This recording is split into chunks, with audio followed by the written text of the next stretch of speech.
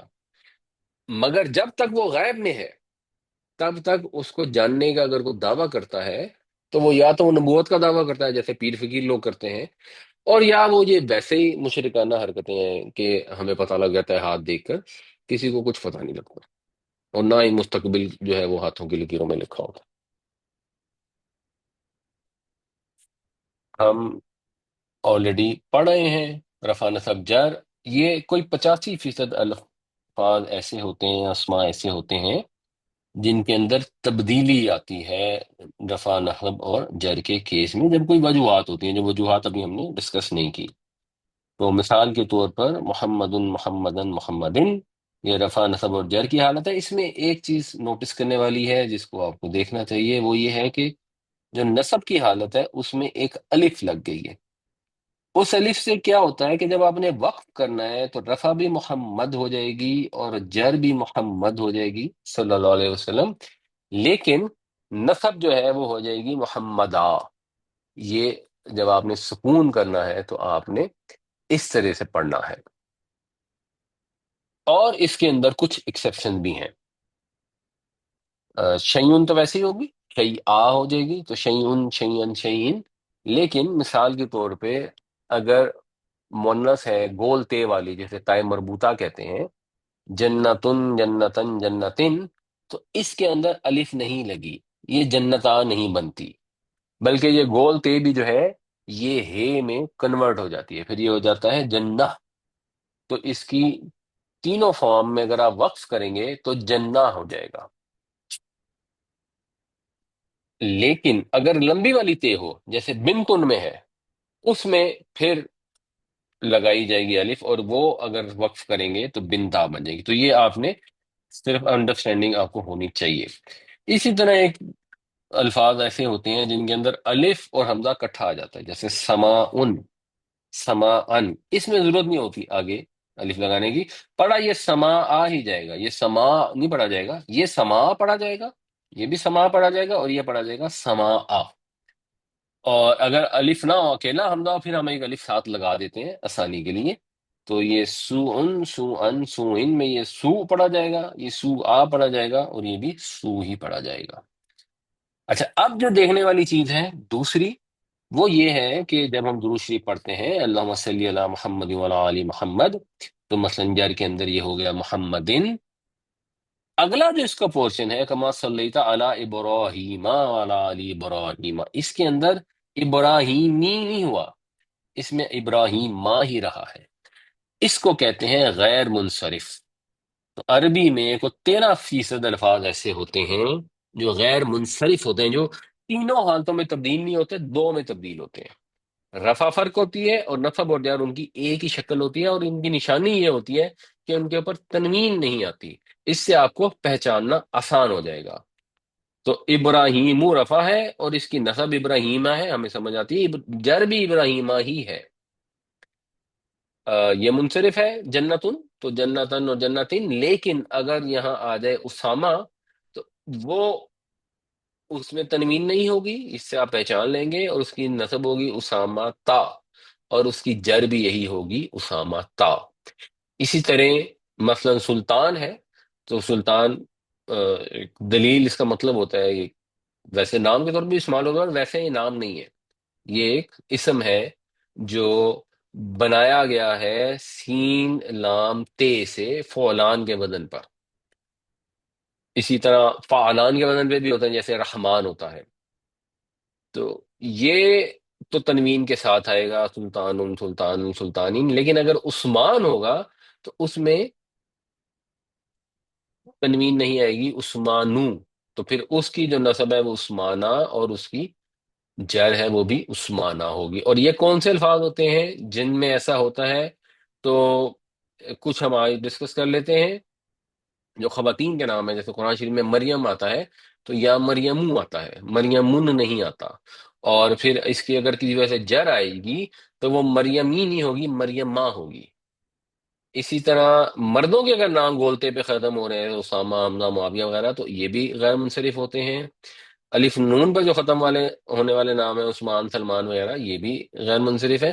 اس کے علاوہ جو ایسے نام ہیں جو عربی نہیں ہیں، جیسے آدم علیہ السلام کا نام، ابراہیم علیہ السلام، یہ عربی نہیں ہے، یہ پرانے نام ہیں، تو یہ بھی غیر منصرف ہوتے ہیں۔ اس میں صرف ایک ایکسیپشن ہوتی ہے کہ نان عربک نام اگر 3 حرفوں کے ہوں گے تو ان میں آ جاتی ہے، اس تصریف ہو جاتی ہے، وہ پھر واپس نوحن، نوحن اور نوحن ہو جاتے ہیں۔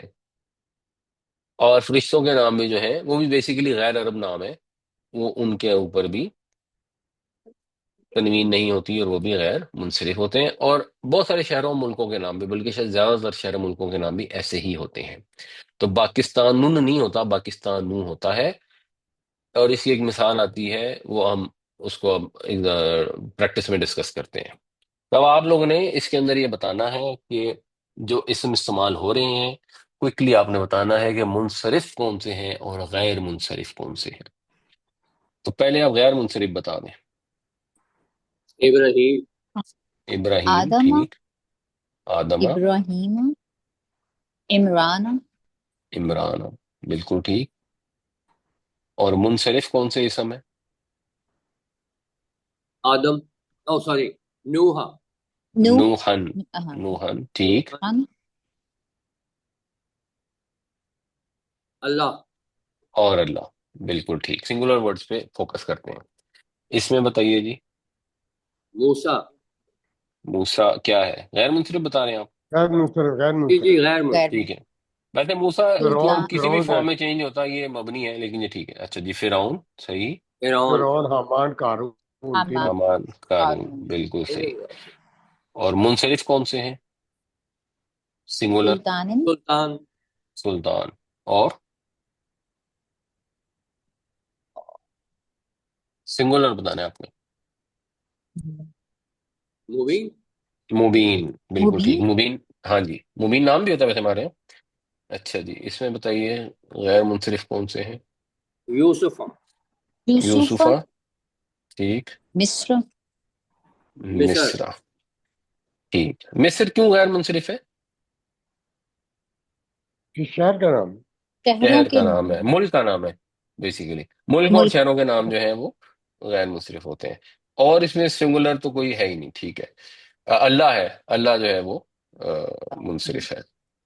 اچھا جی، اس میں اس میں مصر، مصرن، مصرن جو ہے وہ منصرف ہے۔ وہ منصرف ہے، تو یہ منصرف ہے اور یہ غیر منصرف ہے، ان میں کیا وجہ ہے، فرق کیا یہ ہے؟ وہ تنوین کا فرق شہر ہے۔ ہے نا، وہ جو شہر ملک کا اور نام ہے وہ شہر ہے۔ جی، ملک اور جگہ، یہ ملک کا نام ہے مصر، یہ ملک مصر ہے، اور اس مصر کا مطلب ملک ہے مصر، شہر، سٹی۔ کوئی اس کا بھی میننگ سٹی ہے، اس کا میننگ ایجپٹ ہے، ٹھیک ہوگا جی۔ اور یہ آخری، ہاروت و ماروت، ہاروت اور ماروت، ہاروت اور ماروت، یہ غیر منصرف ہے۔ اور کوئی ہے؟ ناس کو کہا جا سکتا ہے، وہ واحد نہیں ہے نا، ہم واحد کو دیکھ رہے اوکے سر، بابل، ہیں۔ بابل، یہ بی بابلی نہیں ہے، بی بابلا ہے، کیونکہ یہ غیر منصرف ہے۔ اور ایک اس کے اندر ہے منصرف، سنگولر، وہ کیا ہے؟ سحر، سحر، صحرا، سحر۔ اس میں تنوین نہیں ہے، وہ الف لام کی وجہ سے نہیں ہے، ادروائز سحرن ہوتا ہے۔ اللہ تعالیٰ ہمیں قرآن پڑھنے، سمجھنے، اس پر عمل کرنے کی توفیق عطا فرمائے، جہنم کی بھڑکتی ہوئی آگ سے محفوظ رکھے، جنت الفردوس میں جگہ عطا فرمائے، جو ہماری کمی کوتاہیاں ہیں ان سے درگزر کرے، اور ہمیں توفیق دے کہ ہم اس کے نبی پاک صلی اللہ علیہ وسلم کی سچی اتباع اور صحیح طرح سے اطاعت کر سکیں۔ آمین یا رب العالمین۔ آمین، آمین ثم آمین۔